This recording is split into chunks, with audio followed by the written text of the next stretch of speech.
Oi, pessoal, eu sou a Isa e hoje nós vamos começar a segunda parte da nossa prova, que é de habilidades práticas, iniciando com a estação de ultrassom. Bem-vindo, candidato! Você está de frente a um paciente de 29 anos que teve um trauma crânioencefálico. Ele é admitido na UTI com a hipótese de hipertensão intracraniana. O que você pode fazer com ultrassom para chegar a esse diagnóstico ou pelo menos ajudar na suspeição? Bom, a gente pode tentar fazer ultrassom do nervo óptico. Eu vou pegar o ultrassom, preferencialmente o probe linear, e vou colocar em cima dos olhos do paciente para tentar visualizar o nervo óptico. Visualizando o nervo óptico, que a gente consegue ver na imagem, eu vou frisar e a medida é lateral, mas ela tem que ser 30 milímetros abaixo do globo ocular, para a gente ter o local que foi estudado como medida certa. A partir de 60 milímetros, a gente tem o diagnóstico de hipertensão intracraniana. Abaixo de 60 milímetros, de 50 milímetros, a gente não tem hipertensão intracraniana. E existe uma zona cinzenta entre 50 e 60 que o método não consegue ser definitivo. Candidato, o paciente começou a fazer febre. Como que você pode fazer a investigação do foco infeccioso? Acho que tomografia, raio-x e utilizando o ultrassom, a gente pode pensar em fazer um ultrassom do pulmão. A gente expõe o tórax do paciente, podemos usar a probe linear ou probe curvilíneo, que é usado também para avaliação do abdômen, e a gente vai ver 4 pontos no tórax e 2 em cada lado dos flancos. A ideia é que você coloque o ultrassom na parte anterior do tórax e deslize observando o padrão das costelas, as linhas As, tentando ver se a gente consegue encontrar alguma consolidação, linhas B ou outros achados que possam auxiliar a gente nesse diagnóstico. Nos flancos, a gente tenta colocar na linha axilar média ou até na linha axilar posterior, que a gente consegue até ver a transição com o diafragma.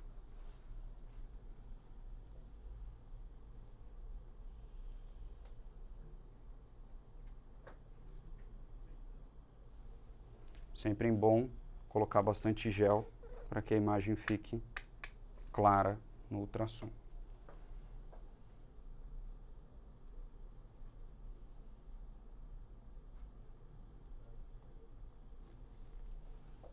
No ultrassom, você achou consolidações subpleurais, que pode estar justificando aí a febre desse paciente. Alguns minutos depois, ele evoluiu com choque. O que você pode fazer com o ultrassom para fazer o diferencial desse quadro de choque? Sendo um paciente traumatizado, a gente pode fazer o ultrassom FAST. Consiste em 4 avaliações, principalmente com o probe abdominal, pelo fato dele ser mais fácil para a gente observar as regiões abdominais que vão ser possíveis focos de sangramento. Então a ideia é que a gente faça na região pélvica, para tentar encontrar líquido livre na cavidade. Aqui a gente consegue ver a bexiga do nosso paciente. Nas regiões laterais dos flancos, no espaço perirenal à direita, perirenal à esquerda, que também é possível ver esplênico, e avaliação por meio do subxifoide, quando a gente procura alguma alteração no coração e principalmente derrames pericárdicos com possibilidade de tamponamento. Para diferencial do choque, eu acho que a gente pode incluir também a realização do ultrassom pulmonar, que a gente já mostrou, pensando em encontrar um pneumotórax. Mas eu acho que, complementando a investigação da etiologia do choque, além do FAST e do EFAST com a avaliação do tórax, a gente faria um ultrassom do coração. E aí a gente tem 4 janelas principais para tentar avaliar função cardíaca e também componentes que possam ajudar a entender fluido-responsividade. A primeira das janelas é a paraesternal do eixo longo, em que a gente coloca o ultrassom com o probe virado para o ombro direito do paciente e vai encontrar essa janela, em que a gente vai ver os dois ventrículos, o átrio esquerdo e a saída da aorta. Você pode variar para ver um pouco mais do ventrículo, um pouco mais do ventrículo esquerdo ou direito. Girando o probe na mesma posição para o ombro esquerdo do paciente, a gente entra no chamado eixo curto, que a gente pode ver uma avaliação segmentar da função do ventrículo esquerdo. Depois, a gente passa para a janela apical de 4 câmaras, em que a gente coloca mais ou menos no ictus do paciente e acha as 4 câmaras do coração, para que a gente possa comparar o tamanho dos ventrículos e também avaliar a função sistólica. E por último, a gente faz a janela subxifoide, que a gente tem uma capacidade de avaliar a função do coração, os derrames pericárdicos, que a gente já comentou, e ao virar o ultrassom com o probe para 12 horas e bascular ele um pouquinho para o ombro direito, a gente consegue ter uma avaliação da veia cava e também colocar isso na equação para identificar o diferencial do choque. Supondo que você encontrou um derrame pericárdico, quais elementos te fazem pensar que o paciente está tamponado?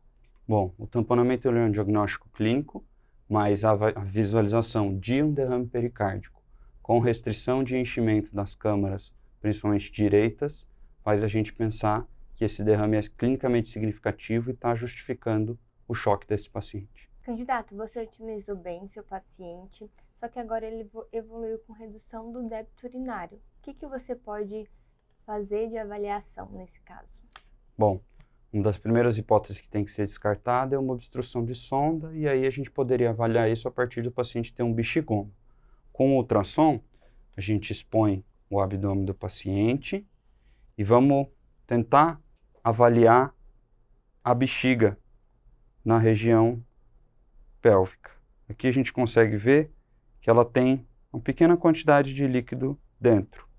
Então, a gente poderia fazer as medidas, você vai frisar essa imagem e fazer as medidas anterior-posterior e lateral-lateral, e depois virar o ultrassom e pegar também uma medida para calcular o volume que tem de líquido dentro dessa bexiga.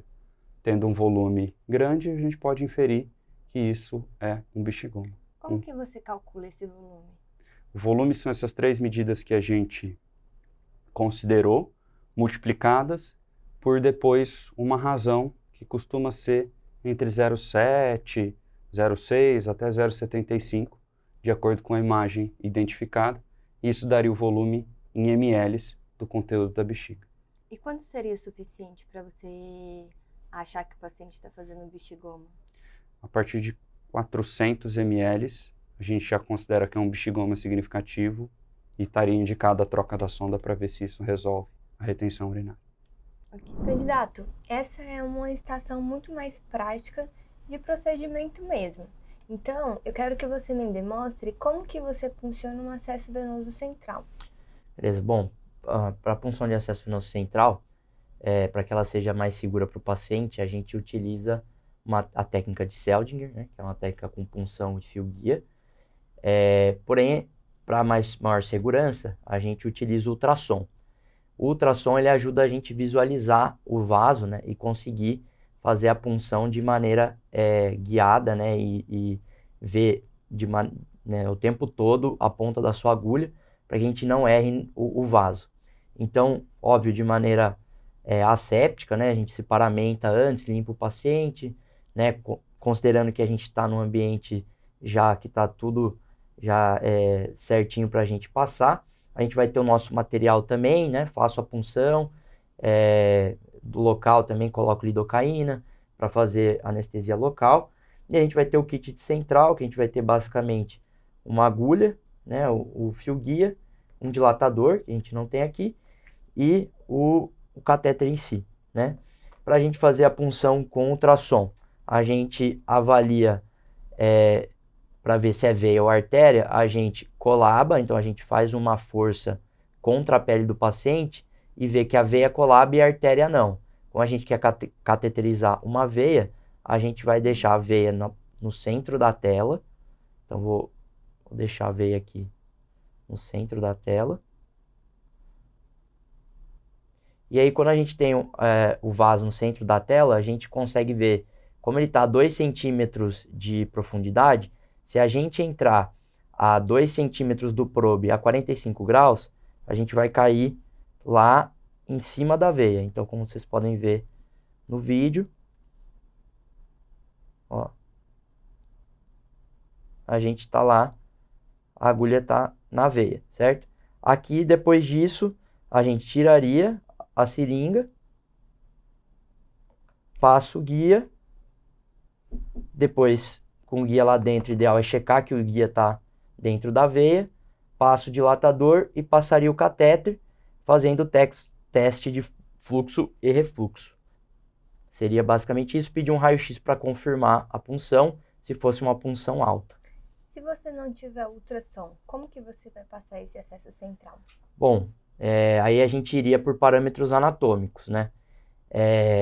Todo começo é igual, a ideia é, se eu for puncionar na femoral, eu palpo minha artéria femoral e um dedo para o lado e um dedo para baixo, né, medialmente, é onde vai estar mais ou menos a veia, eu posso fazer a punção, assim que vier sangue, idealmente coloração mais arroxeada, sugerindo veia, eu passo o fio guia e faço o mesmo processo de dilatação e passar o catéter, né. Idealmente, como a gente não tem ultrassom, a gente é obrigado aqui a fazer o teste de fluxo e refluxo. Na jugular, o que a gente pode fazer de marco anatômico é ver mais ou menos a ponta aqui do esternocleido mastoide, então mais ou menos no encontro dele com o escaleno, em direção ao mamilo ipsilateral, a gente faz a punção também a 45 graus e espera a mesma coloração de conteúdo venoso, né? Sem que seja um jato pulsátil também, passa o fio guia, a mesma coisa. E na região da subclávia, a gente palpa a subclávia, né, e entra numa punção bem rente à clavícula, em direção ao externo, né, assim que a gente passa embaixo da clavícula, idealmente já vai vir sangue, passar o fio guia de lado e passa o catéter. Ok. Candidato, você está de frente a um paciente com insuficiência respiratória aguda e engaspe. Qual a sua conduta? Então a gente precisa indicar intubação nesse contexto, mas antes de intubar, eu vou começar uma ventilação com bolsa, válvula, máscara. Então vou acoplar, vou deixar o oxigênio a 100%, vou ventilar ele. Como a gente vai intubar, eu preciso preparar bem esse paciente para intubação. Então vou deixar todos os materiais separados, né? Tubo, laringoscópio, laringoscopia direta. Vou deixar o fio guia, se possível bugie, uma cânula de Guedel, dispositivo supraglótico, se possível máscara laríngea ou um combitubo, e vou deixar preparada minha sedação com bloqueio que eu quero fazer com ketamina e rocurone para esse paciente. Vou deixar a equipe toda ciente, vou falar todos os meus planos, que o paciente depois que a gente colocou a bolsa, válvula, máscara, ele está um pouco mais acoplado. E a nossa ideia vou tentar a laringoscopia direta. Se eu não conseguir, eu vou resgatar a via aérea para a gente fazer uma segunda tentativa com videolaringo. Se em algum momento ele, mesmo com o dispositivo supraglótico, ele não ventilar, a gente tem que partir para a cricotireoidostomia, tá certo? Então vamos começar o procedimento. O paciente tem um acesso venoso, está monitorizado, a gente já está ambusando, ele está com a saturação a 100%. Foi feito a ketamina e o rocurone, está todo mundo ciente dos planos. Eu vou tentar a laringoscopia direta. Então, com a minha mão esquerda, eu entro pelo lado direito aqui da língua, vou afastando ela, até que eu tento ver alguma visualização. E... Candidato, o paciente está saturando 60%. Tá certo, vou resgatar. Vou colocar uma cânula de Guedel. Então, insiro ela para cima e coloco ela virando no seio do E e ventilo. Ele tá ventilando? Tá ventilando, tá subindo saturação.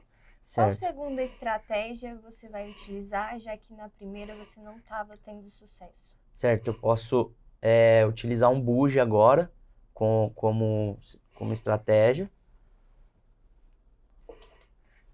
Vou te dar um bougie, então. Ele já resgatou, tá 100%. Tá 100% agora. Beleza. Então, vou fazer a tentativa com o bougie. Então, novamente, eu vou com o meu laringo pelo lado direito da boca, tento hiperestender, tento ver. E com o bougie eu posso fazer uma tentativa, mas eu tenho um Cormac 4, não estou conseguindo ver. Eu vou resgatar novamente. Vou resgatar, já estava com Guedel. Você está tentando resgatar, mas o paciente está saturando 50%. A gente tem um dispositivo supraglótico, mascularíngea? Temos. Beleza, vamos resgatar. Então vou inserir a máscara, em geral a gente também hiperestende. Coloco meu dedo indicador, coloco força para o céu da boca, insiro até sentir resistência, insuflo o cuff e vou ambusar. Melhorou? Vamos supor que está introduzido, o paciente está saturando 100%. Certo. Bom, agora que a gente não conseguiu nem com bougie, eu quero tentar a videolaringoscopia se tiver presente. E nisso é importante já ter ajuda aqui dessa intubação, que parece ser uma intubação de uma via aérea difícil.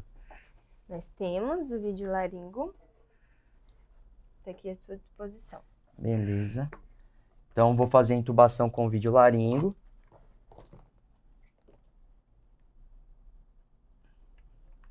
Beleza.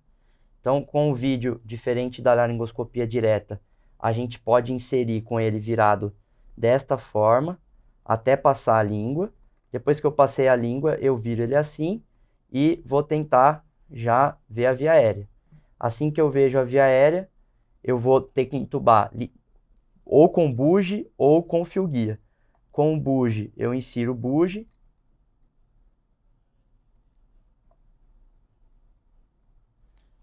Beleza. Inseri o bougie, eu vou colocar meu tubo. Idealmente a 4 mãos, a gente teria uma ajuda aqui. E sempre rodando, que às vezes ele pode bater. Beleza. Muito bem. Insuflo o cuff e vou ambusar. Paciente entubado. Certo.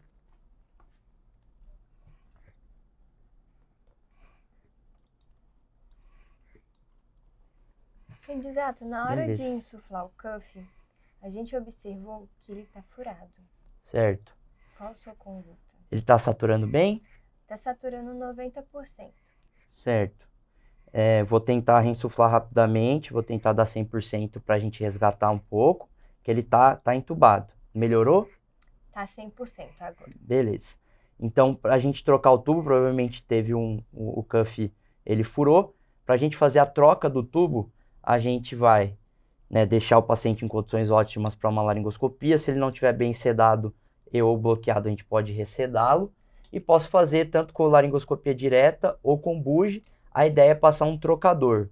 O trocador por dentro do tubo, pode ser um bougie também. O trocador é bom que ele tem as marcas certinho e a gente consegue saber, junto da inserção aqui do tubo, quanto que foi inserido e até onde que eu vou parar com o trocador. Com o bougie a gente não consegue ter essa ideia, a gente introduz até sentir resistência, desinsufla o cuff que já está furado, também idealmente a 4 mãos. Eu vou tirar o meu tubo, deixo o bougie lá dentro, e aí eu vou ter que laringoscopar para passar um outro tubo, porque senão o tubo ele não passa facilmente. Então a gente vem, idealmente sempre a 4 mãos, esse procedimento, e realiza a troca do tubo, sempre laringoscopando. Não pode esquecer esse detalhe que a gente sempre esquece, para facilitar a passagem do tubo. Insufla o cuff e ambusa novamente o paciente. A gente não precisa tirar, que a gente consegue ambusar. Agora está saturando 100%, cuff insuflado, paciente entubado. Beleza. Candidato, você está em frente a um paciente DPLC em ventilação mecânica. Qual o modo ventilatório que ele encontra-se? Bom, o paciente que a gente consegue ver aqui na curva de fluxo é um fluxo constante e o volume parece ser o mesmo também durante os ciclos, então ficaria mais como VCV. Tem alguma alteração que você consegue identificar nos gráficos? Por ser uma história de um paciente com DPOC e a curva de fluxo, né, a alça expiratória, ela não chega a zero, sugere uma autopip. Como você poderia fazer para corrigir essa autopip? Bom, para a gente corrigir a autopip, a gente precisa aumentar o tempo expiratório. Então, vão ser manobras com que a gente consiga que esse paciente exale todo o ar que está entrando na inspiração. Para a gente fazer isso, então, como a gente quer que ele exale todo o ar, dá para a gente reduzir o volume corrente. Então, tá 500, dá para a gente baixar para 400. Para a gente aumentar o tempo expiratório, dá para a gente reduzir a frequência expiratória. Então, a frequência está 20, daria para a gente baixar para 15. E uma coisa que indiretamente também aumenta o tempo expiratório é aumentar o fluxo, que daí eu diminuo o tempo inspiratório, porque eu vou entregar aquele volume mais rápido. Então, o fluxo ali está de 20, a gente podia passar para 40, 50, mas pode passar para 40. Ok. Qual é a outra sincronia que você pode encontrar no paciente com DPLC? Então, no DPOC, o paciente, ele, por conta da autopip, ele pode fazer disparo ineficaz, então ele não consegue gerar uma diferença de pressão ou de fluxo, porque já tem muito ar dentro do tórax. Além disso, quando ele está acidótico, ele pode fazer fome de fluxo, né, e duplo disparo, porque ele quer, né, tem um drive exacerbado por conta disso. E, às vezes, como ele quer exalar o ar, ele pode fazer ciclagem tardia também. Candidato, então, no dia anterior, você corrigiu de forma adequada a ventilação mecânica, mas quando você chegou hoje na UTI, o paciente encontra-se chocado. Certo. Qual a sua conduta? Bom, eu vou reavaliar para ver se ele está mantendo os mesmos parâmetros que a gente trocou no dia anterior, e parece que ele voltou a fazer autopip e no momento está fazendo o provável choque aí por empilhamento de via aérea e hiperinsuflação dinâmica com redução do retorno venoso. Então, aqui existem algumas formas da gente tentar corrigir, né? Então, uma delas é sempre ver se tem secreção que pode estar causando isso. Então, eu posso aspirar, vou aumentar minha FiO2 para a gente ter tempo para fazer isso, vou deixar em 100%. Eu posso ver se tem broncoespasmo que está causando isso, fazer medidas broncodilatadoras. E se nada disso estiver resolvendo e o paciente continuar piorando, eu posso fazer uma desconexão do circuito, fazer a compressão torácica para exalar todo esse ar e retornar a ventilação. Se ele estiver brigando muito com a ventilação, eu posso retorná-lo aí após esse retorno. Se ele estiver muito agitado, a gente sedar ele um pouco e deixar até ele encostar e a gente conseguir controlar ele desse choque. Se eventualmente com tudo isso ele não resolver, a gente pode pensar em diagnósticos diferenciais também, como pneumotórax, ou se ele ter feito alguma outra complicação, como um TEP, enfim, a gente vai acessar todo o diagnóstico diferencial do choque. Ok. Candidato, você está em frente ao paciente que tem hipertensão pulmonar, está em choque. Eu preciso classificar qual tipo de HP ele tem. Qual método de monitorização você utilizaria? Bom, nesse caso, o melhor método para classificar HP e para avaliar o choque, talvez seria o Swan-Ganz, catéter de artéria pulmonar. Nós temos o Swan-Ganz disponível. Certo. Ele está aqui. Me explique cada elemento do catéter. Bom, o Swan-Ganz, então, ele é esse catéter, né, em que a gente tem, nesse local aqui, é um local que a gente conecta ao termistor, então, onde basicamente ele vai dar energia para essa região de cobre, ela esquentar o sangue e a gente conseguir aferir um débito cardíaco por termodiluição, que é uma das formas mais fidedignas de avaliar o débito. Então, ele faz isso continuamente. Então, esse aqui é o primeiro ponto. O Swan, ele tem duas vias. Então, ele tem uma via distal, né, que vai ser a via aqui que vai ficar distal, né, que vai ficar lá na artéria pulmonar, e que ela em geral tem um balonete aqui que a gente consegue insuflar com essa seringa, né? Em geral, quando a gente quer deixar a seringa insuflada, a gente insufla, a gente consegue mexer aqui, deixar zerado, insufla, e aí para não voltar a seringa, a gente empurra para o lado aqui, e aí ele não volta. Então, isso aqui ele é uma travazinha que o Swan Ganz tem. Então, eu falei da via distal, né, que a gente tem isso, que é a via amarela. A via proximal, ela até traz uma ideia assim, de ser a via mais venosa, de não ser de artéria, né? Então, é a via que a gente vai ter a pressão venosa central. Aqui na distal, a gente consegue ver uma saturação venosa mista, que é quando junta todos os sangues de toda a parte do corpo, né, num retorno venoso. E aqui a gente conseguiria medir uma saturação venosa central, né, e avaliar a PVC também, a pressão do átrio direito, né, que é onde vai ficar mais ou menos, e ele também tem uma saidinha aqui, que a gente consegue infundir, tem aqui, não vai dar para ver, mas é bem pequeno. É isso, e então são essas duas vias, a região aqui do termistor e do balonete, como que eu expliquei, que ele serve, né, para a gente depois fazer e ver a pressão de oclusão de artéria pulmonar, que está atrelada à pré-carga do ventrículo esquerdo. Vamos supor que você já limpou o paciente, ele já está asséptico, já fez a punção, agora é o momento de introdução do Swan Ganz. Certo. Explique como que você vai introduzir o Swan Ganz. Tá. Então, as dois melhores locais de punção, né, seria a jugular direita e aí depois subclave esquerda. Então, se a gente for introduzir o Swan Ganz na jugular direita, né, a ideia é sempre começar a introdução, né, do catéter, colocá-lo dentro do introdutor, com ele virado já mais ou menos com a curva que ele vai fazer para entrar no átrio. Então, a gente colocaria ele introduzido dessa forma, assim. Se fosse na subclávia esquerda, a gente colocaria ele assim, que também ele já faria mais ou menos essa ideia, né? Então, a gente introduz mais ou menos, o Swans ele tem essa marcaçãozinha, né, que ele vai dando em centímetros. Então, a gente tem aqui 10 centímetros, 20, 30, 40, né? Então, quando a gente passa ideal ali de 10 a 15, a gente já passou a quantidade que tem de introdutor, a gente vai estar dentro da veia. Para o catéter, né, ele progredir conforme o fluxo venoso, a ideia é insuflar o balonete, porque ele vai como se fosse uma vela.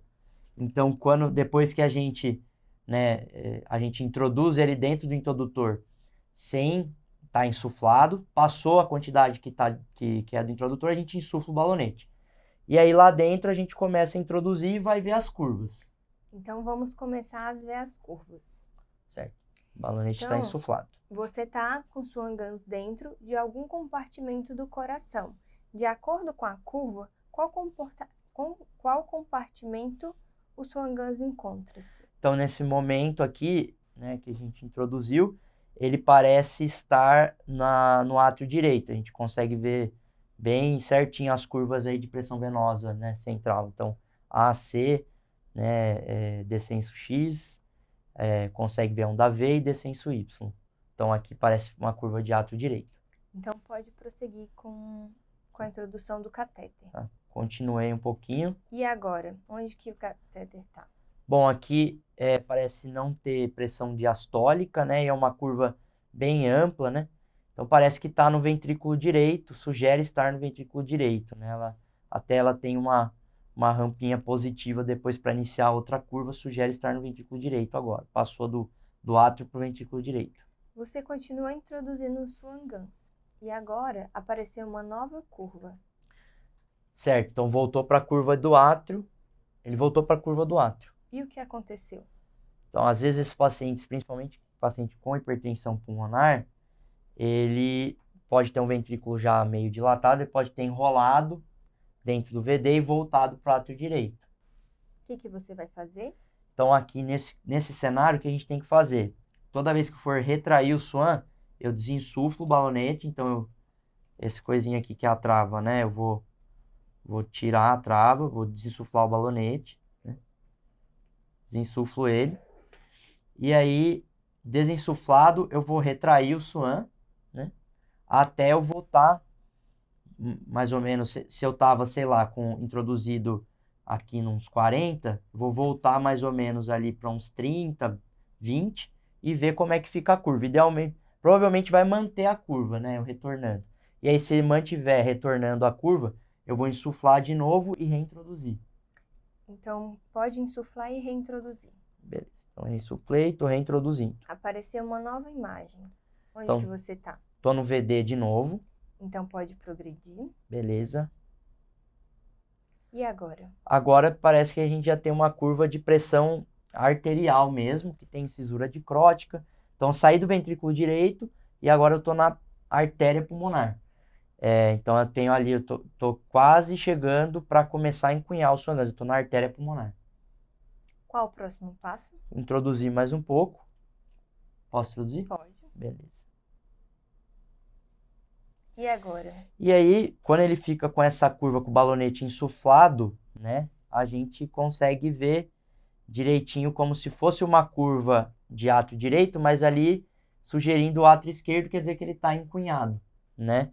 Então, a gente consegue ver aí que encunhou o SWAN-GANS, ele está como se fosse no finzinho ali, ele chegou, porque o balão tá ocluído, né? Ele chegou numa fase que ele não consegue progredir mais, no fim das arteríolas lá, e ele só tá vendo o que tá distal dele, que seria as pressões ali do átrio esquerdo, né, na teoria. Agora que você conseguiu encunhar o SWAN-GANS, como que você vai fazer para zerar as pressões? Então, para zerar qualquer pressão, seja de qualquer curva, de PAI, de pressões, né, em gerais, que tenham, a gente vai ter um insuflador, vai ter o Domus. Tá? Então, tanto para o SWAN-GANS como para a PAI, o SWAN ele vai ter duas entradas aqui, né? E essas duas entradas a gente consegue, a gente coloca no monitor para ver as pressões das vias distais e proximais. E aí ambas vão ter os domos, né? E aí o domus ele tem que estar na linha axilar média, então já a gente vai pegar uma régua e vai colocar do lado do paciente, na linha axilar média. Outra forma também de fazer isso é colocando o domus no braço do paciente, que vai estar, né, na mesma linha da linha axilar média, meio que grudado com o esparadrapo. Eu posso deixar o domus, que ele vai estar sempre meio que junto da linha axilar média, né, mais ou menos no quarto espaço intercostal, que é onde a gente quer ir girar, usar a régua para ter certeza disso.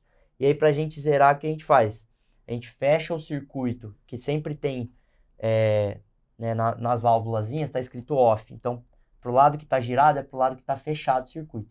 Então, a gente fecha o circuito para o paciente, vai no monitor, aperta o 0, né? Aí ele vai desconsiderar toda a pressão que ele está lendo, que no caso é o que tem para cima, que vai estar em geral insuflado a 300 milímetros de mercúrio.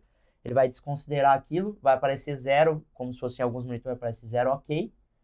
E aí, beleza, a gente lava um pouco o circuito para dar o fluxo e nivelar, e abre novamente para o paciente. Então, fecha para o paciente, aperta o 0 no monitor, espera zerar no monitor, deu 0 ok, lava um pouquinho, fecho, abro de novo o circuito e o circuito vai estar zerado. Ok. Candidato, você está em frente a uma gestante que está arresponsiva. Qual a sua conduta? Certo, então vou checar a responsividade.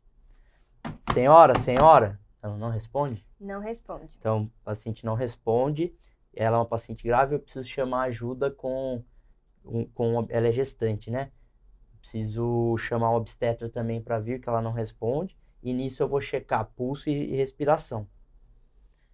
Tem pulso aqui na região Tá sem carotídea? pulso. Não tem pulso, certo? Então ela tá numa parada cardiorrespiratória, me avisa assim que chegar o carrinho de parada com ajuda, eu vou iniciar as compressões, tá?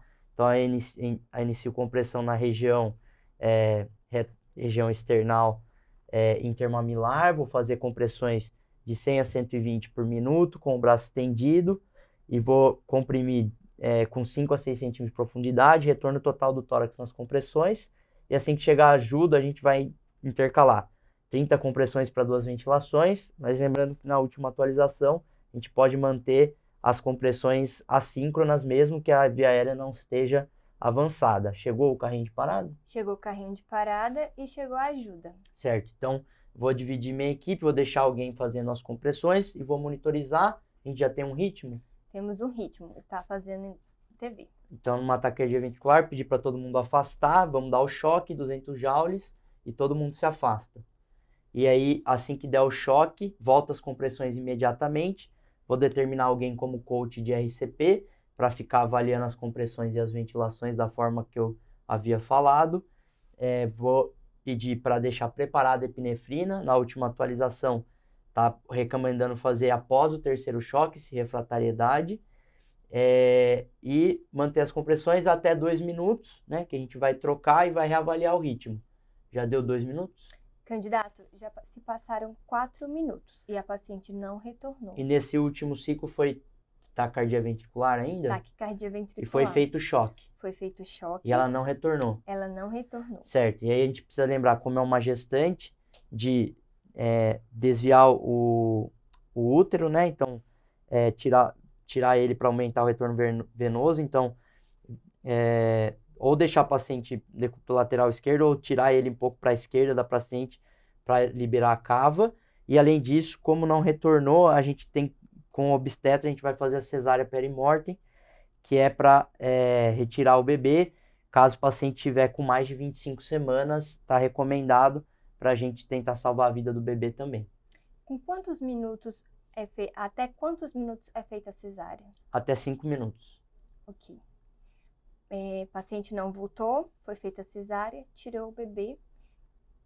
Qual sua conduta? Continuar a reanimação da gestante, e aí vai depender, continuar a compressão e ir reavaliando o ciclo, e reavaliando o ritmo, né? Se já tiver dado o terceiro choque, ela não voltou, dá pra gente fazer epinefrina. Se continuar em ritmo chocável, a amiodarona, 300, depois 150, intercalando com a epinefrina nos ciclos, e checando se as compressões estão adequadas, e eventualmente, se ela não retornar, indicar uma via aérea definitiva, se ela tiver com algum sinal de má ventilação aí durante o atendimento.